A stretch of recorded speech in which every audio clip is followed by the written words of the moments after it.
आइए मेरे साथ कहें, प्रभु यीशु मसीह मेरे मन के द्वारा सोचिए। प्रभु यीशु मसीह मेरी आंखों के द्वारा देखिए। प्रभु यीशु मसीह मेरे कानों के द्वारा सुनिए। प्रभु यीशु मसीह मेरे हृदय के द्वारा लोगों से प्रेम कीजिए। प्रभु यीशु मसीह मेरे हाथों का इस्तेमाल कीजिए। प्रभु यीशु मसीह मेरे पाँव के द्वारा चलिए। मेरा इम्यून सिस्टम परमेश्वर के वचन के अनुसार कार्य करे। मेरे पचन क्रिया की शक्ति प्रभु यीशु मसीह के नाम से बढ़ जाए। पूर्व पश्चिम उत्तर दक्षिण से समृद्धि मेरे जीवन में आए, यीशु के नाम से, आमीन। Hallelujah, praise the Lord. अपने पड़ोस वाले को देखे और कहे कि परमेश्वर आपके जीवन में कुछ करने जा रहा है। हालेलुया। जब परमेश्वर आपके जीवन में कुछ करने जाता है तो हमें तैयारी करनी बहुत ज़रूरी है।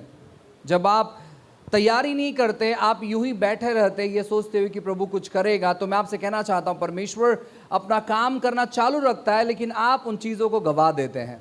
बहुतायत बार ऐसे बाइबल में हुआ है कि परमेश्वर ने अपना काम करना जारी रखा, लेकिन बहुत सारे लोगों ने उस काम को मिस कर दिया। ऐसा लिखा गया है कि भीड़ की भीड़ यीशु मसीह के पास जमा होती थी और लोग पीछे से आकर यीशु को छू लेते थे और चंगे हो जाते थे। सामने से जो लोग आते थे वो उनके बारे में कुछ लिखा ही नहीं है। सो यीशु जब काम कर रहा होता है, हमें बहुत ज़रूरी है कि हम यीशु को आकर्षित करें अपने जीवन में। और ये कैसे होगा? जब आप परमेश्वर के वचन के साथ समय बिताओगे। बहुत सारे लोग पैसा विदेशों में ढूंढ रहे हैं, लेकिन मैं आपको बताना चाहता हूँ पैसा यूएसए में नहीं है, पैसा लंदन में नहीं है, पैसा साउथ अफ्रीका में नहीं है, पैसा परमेश्वर की इच्छा में है। और परमेश्वर की इच्छा जो है उसके वचन में है। जब आप परमेश्वर के वचनों को पढ़ना चालू करोगे, आप परमेश्वर की इच्छा को जानना चालू करोगे।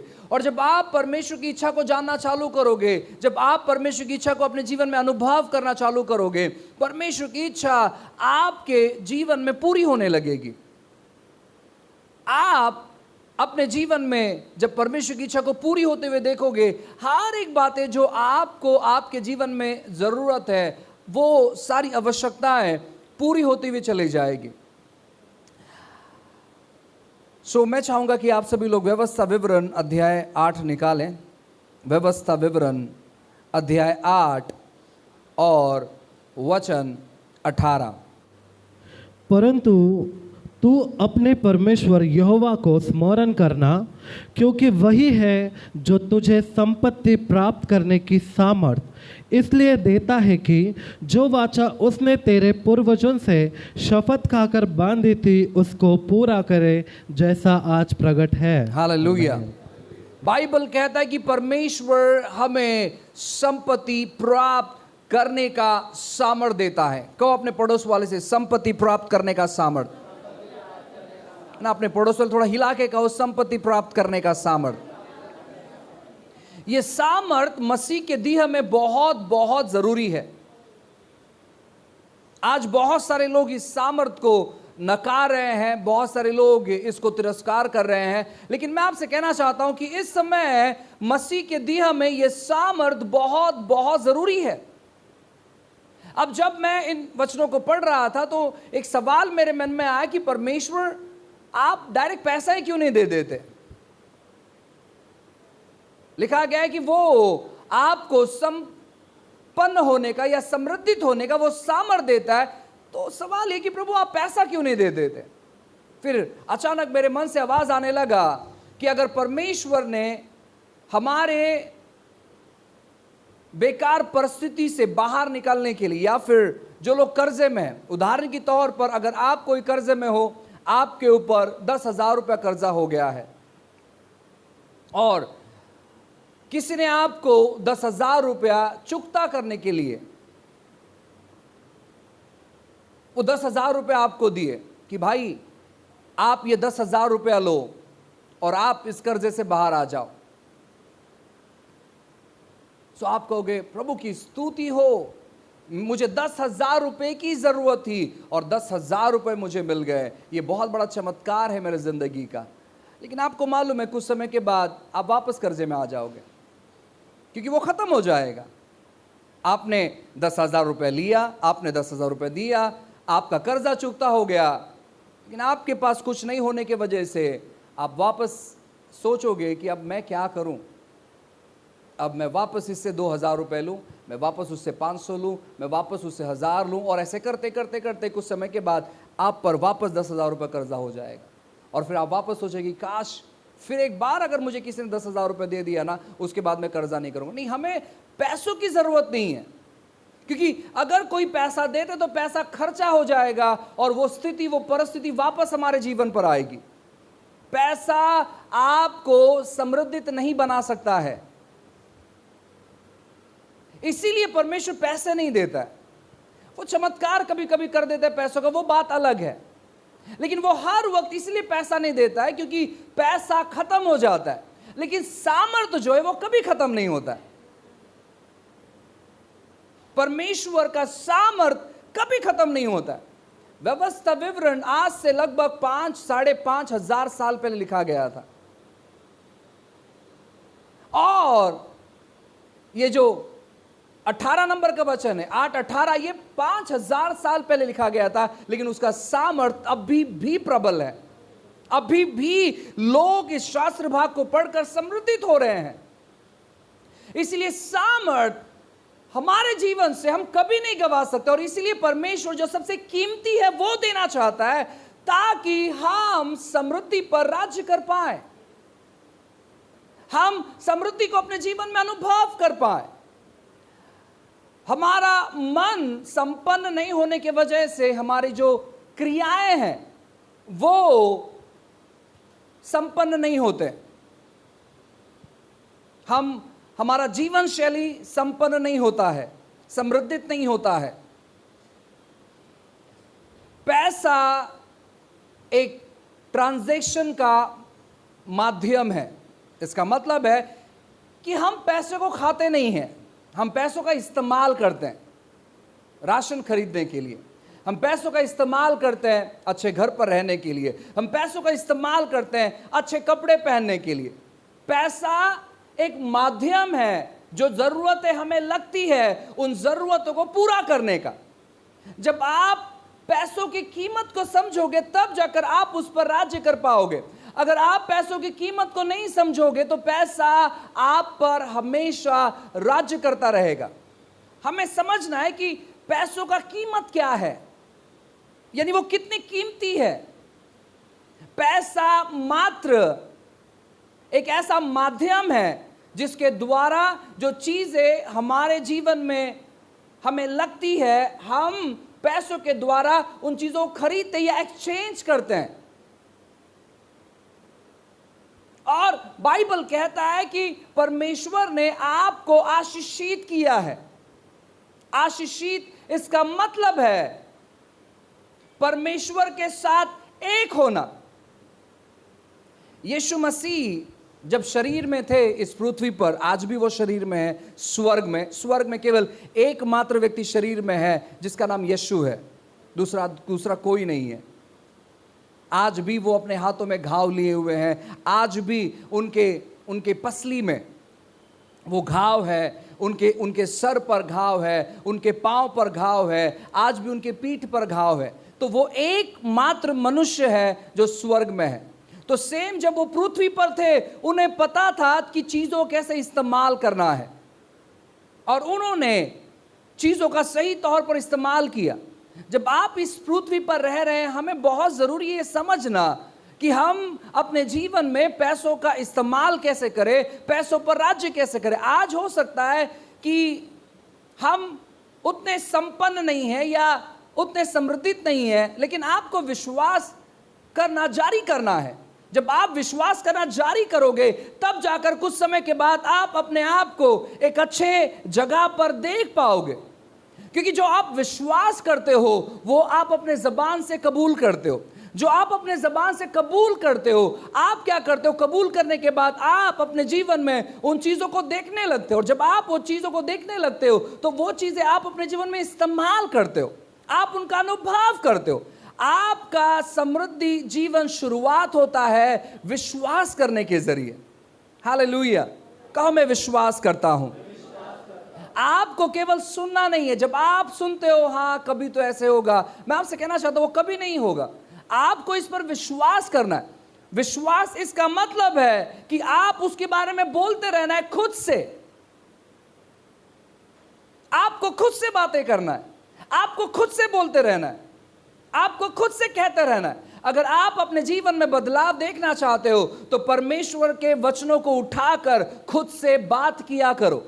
आपको परमेश्वर के वचनों को लेना है और खुद से बात करना है। व्यवस्था विवरण 8:18, परमेश्वर ने मुझे सामर्थ दिया है समृद्धित होने का। प्रभु ने मुझे सामर्थ दिया है समृद्धित होने का।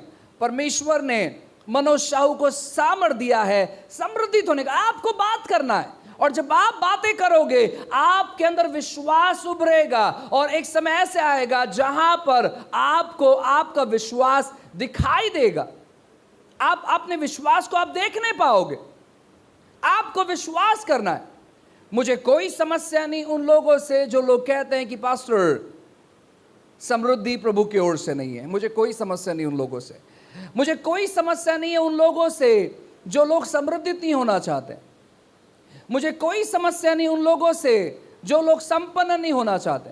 अक्सर वे जो लोग समृद्धित है वही लोग समृद्धि के विरोध में प्रचार करते हैं। अक्सर जो लोग समृद्धित है वही लोग समृद्धि के विरोध में प्रचार करते हैं और ये बताते हैं कि समृद्धि परमेश्वर की ओर से नहीं है।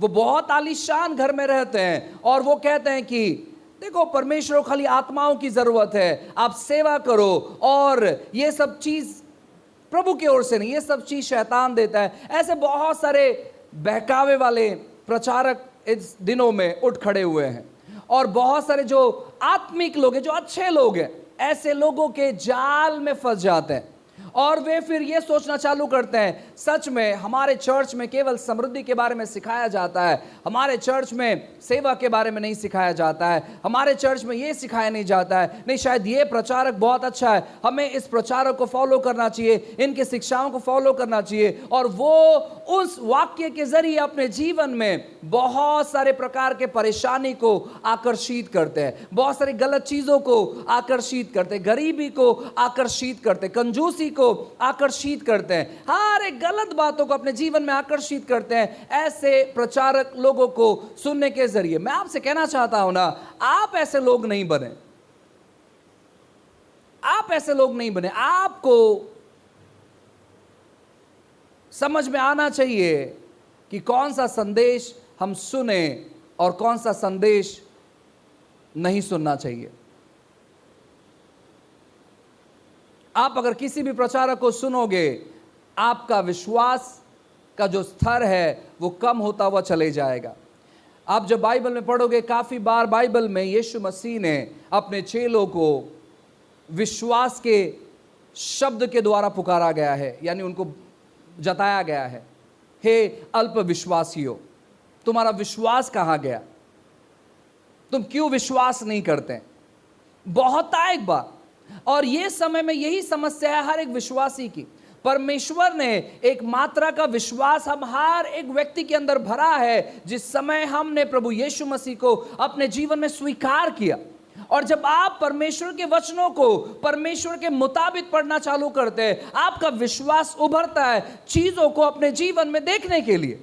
आप अनुभव करने लगते हैं, आप अपने जीवन में देखने लगते हैं वो सारी बातें जो परमेश्वर आपके जीवन में लेकर आना चाहता है। काफी बार हम उन चीजों को इसलिए नहीं देख पाते क्योंकि हम परमेश्वर की बातों को गंभीर नहीं लेते हैं। वो कहता है कि वो आपको सामर्थ देगा समृद्धित होने के लिए, वो कभी झूठ नहीं बोलता है। हालेलुया। अपने पड़ोस वाले से कहो कि परमेश्वर झूठ नहीं कहता है। परमेश्वर कभी झूठ नहीं कहता है, परमेश्वर कभी झूठ नहीं बोलता है, वो हमेशा सच कहता है। और अगर वो सच कहता है तो वो सच में सामर्थ देता है समृद्धित होने का। अपने अपने हृदय पर इस वचन को लिख कर रखो कि परमेश्वर संपन्न होने का, समृद्धित होने का वो सामर्थ दे रहा है इन दिनों में। आपके हालात कैसे भी क्यों ना हो, आपके जेब में पैसे हो या नहीं हो, आपके अकाउंट में पैसे हो या नहीं हो, मैं आपसे कहना चाहता हूं समृद्धि इसका मतलब केवल पैसा नहीं है, बहुत सारी बातें हैं। एक समृद्धित व्यक्ति कैसे मालूम है? सोचो कि आपको कुछ तो खरीदना है जो कि महंगा है, लगभग अगर वो चीज़ आप खरीदने जाओ तो लगभग 50-60 लाख रुपए का है। मैं छोटा अमाउंट इसलिए नहीं बता रहा हूँ क्योंकि छोटा अमाउंट आप मैनेज कर सकते हैं, 5,000 रुपया आप कहीं से भी मैनेज कर सकते हैं, लेकिन 60 लाख रुपया आप मैनेज नहीं कर सकते। सो मैं इसलिए बड़ा अमाउंट बता रहा हूँ। सोचो कि वो जो कीमत है लगभग 50-60 लाख रुपया है। और समृद्धि इसका मतलब है कि आपने उस पर विश्वास करना चालू किया कि परमेश्वर आप मुझे यह चीज़ खरीदने के लिए आप मुझे मदद करने पर हो, और आप मुझे मदद कर रहे हो। आपने शुरुआत किया, आपने दूसरा कदम बढ़ाया बोलते हुए कि परमेश्वर आपने ये चीज़ मुझे दिया है, इसलिए मैं आपको धन्यवाद देता हूँ। और आप उन चीज़ों को बोलते हुए आप आनंद मना रहे हो, आपके हृदय से खुशी उमड़ रही है, आप मुस्कुरा रहे हो, आप आनंद कर रहे हो क्योंकि आप देखने पा रहे हो कि वो चीज़ें आपके हाथों में है। तीसरा स्टेप ये होता है कि अचानक कोई व्यक्ति आपसे मिलता है और वो कहता है कि कल रात को परमेश्वर ने मुझसे बातें की, वो चीज़ आपको देने के लिए। आप आनंद उठाते हो और आप वो चीज़ों को ग्रहण करते हो। आपने 60 लाख रुपया कैश गिनकर वहां पर नहीं दिया, लेकिन परमेश्वर ने आपको ऐसे ही आशीषित कर दिया। उसे कहते हैं समृद्धि। हालेलुया। और परमेश्वर ऐसा करेंगे, परमेश्वर ऐसे कर रहे हैं और वो हम हर एक लोग के जीवन में करेंगे। हमें शुरुआत करना है विश्वास का। आप कहोगे पास्टर 1 महीने कोई घर का भाड़ा दे दे वही बहुत बड़ी बात है मेरे लिए, 60 लाख रुपए किधर। ओ, मैं आपसे कहना चाहता हूं आप चीजों को ठुकरा रहे हैं,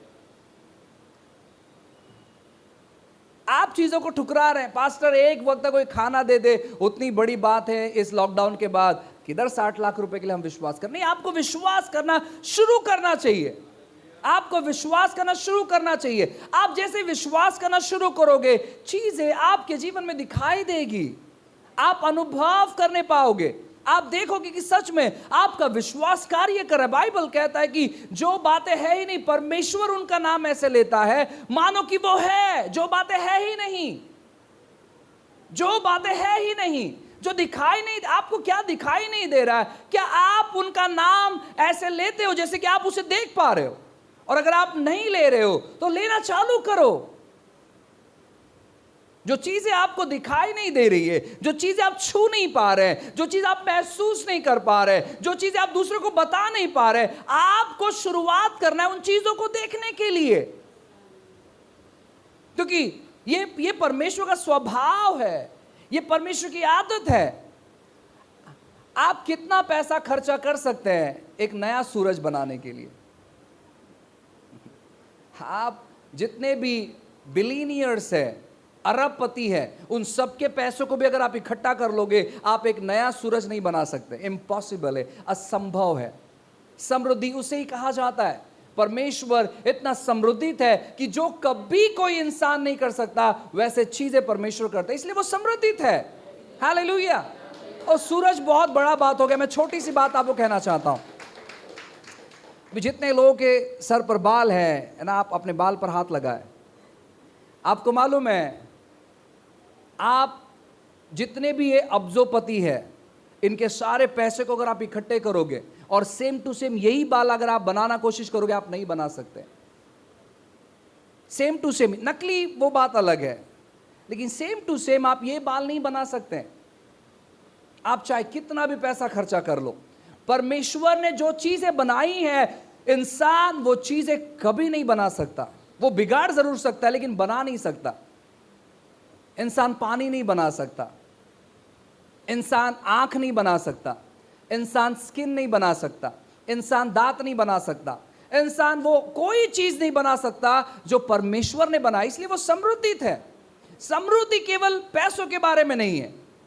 पैसा एक छोटा सा हिस्सा है समृद्धि का। और बाइबल कहता है कि उसने हमें केवल पैसे वाले होने का सामर्थ्य नहीं दिया, उसने समृद्धित होने का सामर्थ्य दिया है। यानी जो बात संसार के कोई व्यक्ति नहीं कर सकते, वो बात हम करना चाहिए, इसीलिए वो सामर्थ्य देता है। और हमें इन चीजों को ग्रहण करना है अपने जीवन में। हमें शुरुआत करना है उन चीजों को देखने के द्वारा, उन चीजों को अनुभव करने के द्वारा, उन चीजों को अपने जीवन में घोषणा करने के द्वारा। आर्थिक मंदी संसार में शुरू है, इसमें हम नकार नहीं सकते। अंधकार संसार में फैला हुआ है, इसे हम नकार नहीं सकते। डर का माहौल संसार में फैला हुआ है, इसे हम नकार नहीं सकते। इसलिए वचन कहता है कि मसीह की रोशनी तुम पर आ गई है। पूरा संसार जब अंधकार से भरा होगा, तब परमेश्वर की रोशनी तुम पर आएगी और वो तुम्हें चमकाएगी उस अंधकार के मध्य में। किसे? हमें। हम आपसे कहना चाहते हैं प्रियो कि जब आप बाहर की स्थिति को देखते हो तो अपने आप को संसार के लोगों के साथ एक मत करो। अरे यार, इतनी सारी समस्या है, अब शायद इस समस्या से मुझे भी गुजरना पड़ेगा। नहीं, हमारे लिए वो समस्या नहीं है। अब बहुत सारे अपघात लोगों के साथ हुए, बहुत सारी गलत बातें लोगों के साथ हुए, बहुत सारा डर का माहौल लोगों के जीवन में फैला हुआ है, लेकिन वो बात हमारे जीवन में प्रभाव नहीं डालना चाहिए। अगर आप परमेश्वर के लोग हैं, अगर आप ये जानते हो कि परमेश्वर आपका ढाल है, परमेश्वर आपका शरण स्थान है, परमेश्वर आपका गढ़ है, परमेश्वर आपका चट्टान है, तो आप संसार के लोग जैसे विश्वास करते हैं वैसे विश्वास नहीं करना चाहिए। आपका विश्वास परमेश्वर पर अटल होना चाहिए। और कैसे विश्वास अटल होगा? जब आप परमेश्वर के वचनों में बने रहोगे, जब आप परमेश्वर के वचन से जुड़े रहोगे। मैं आपसे कहना चाहता हूं, श्राप ये मसीह लोगों के लिए नहीं है, रोना ये मसीह लोगों के लिए नहीं है। मसीह लोगों के लिए केवल है मुस्कुराना, हंसना, आनंद मनाना और एक अच्छा जीवन बिताना। क्योंकि उस यीशु मसीह ने जब क्रूस पर अपना जान दिया तो हमारे सारे श्रापों को उसने अपने ऊपर उठा लिया है। हालेलुया।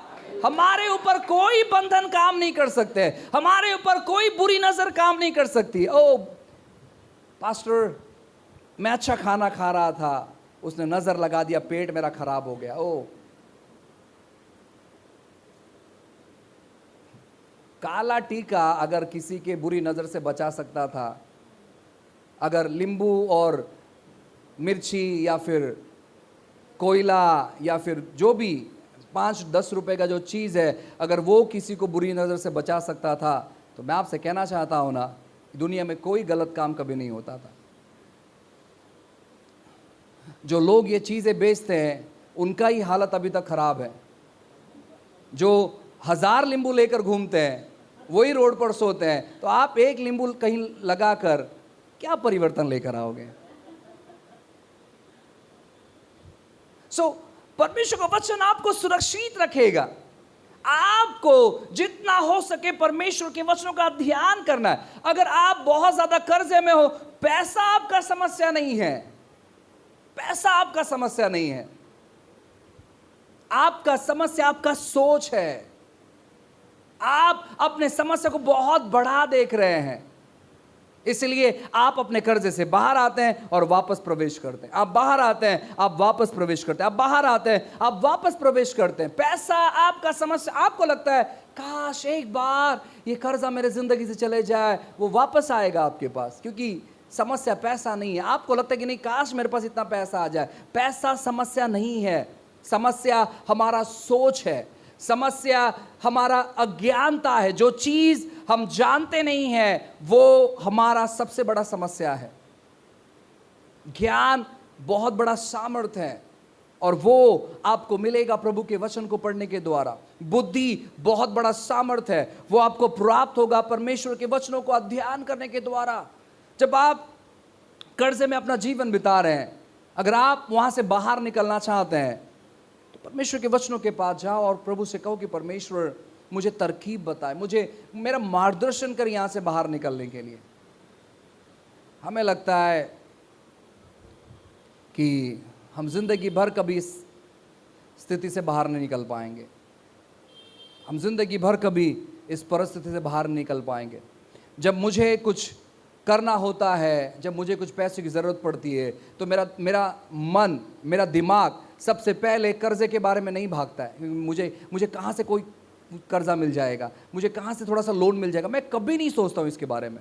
मैं पहले सोचता था, लेकिन अब मैं बिल्कुल नहीं सोचता हूँ कि कहाँ से मुझे पहला, सबसे प्रथम मेरे मन में कर्ज़े की बात नहीं आती। सबसे प्रथम मुझे मार्गदर्शन मिलता है परमेश्वर से कि प्रभु मुझे बताओ कि क्या करना है। और जब मैं परमेश्वर की शांति को महसूस करता हूँ, पैसे अपने आप इंतज़ाम हो जाते हैं, पैसे अपने आप आ जाते हैं। अब मैं धीरे धीरे कर अपने विश्वास के स्तर को बढ़ाना चाहता हूँ। परमेश्वर के वचनों को इजाज़त देते हो कि प्रभु मैं इस बड़े काम को देखना चाहता हूँ। परमेश्वर मैं इस चीज़ों के लिए आप पर विश्वास कर, और मैं विश्वास करता हूँ कि वो चीज़ें मैं बहुत जल्द देखने पर हूँ, जो चीज़ों के लिए मैं विश्वास कर रहा हूँ, जिन चीज़ों के लिए मैं अंगीकार कर रहा हूँ। आपको भी यही चीज़ें करना है। आप जब बीमार पड़ जाते हो, सबसे पहले आपके मन में डॉक्टर नहीं आना चाहिए, कौन सा डॉक्टर सबसे अच्छा है। आपके मन में आना चाहिए कि नहीं, परमेश्वर आपका वचन मेरा मार्गदर्शन करे इस बीमारी से बाहर निकलने, क्योंकि जो डॉक्टर आपको ट्रीट करेगा वो बीमारी वापस आ जाएगी, क्योंकि वो जड़ से खत्म नहीं करेगा।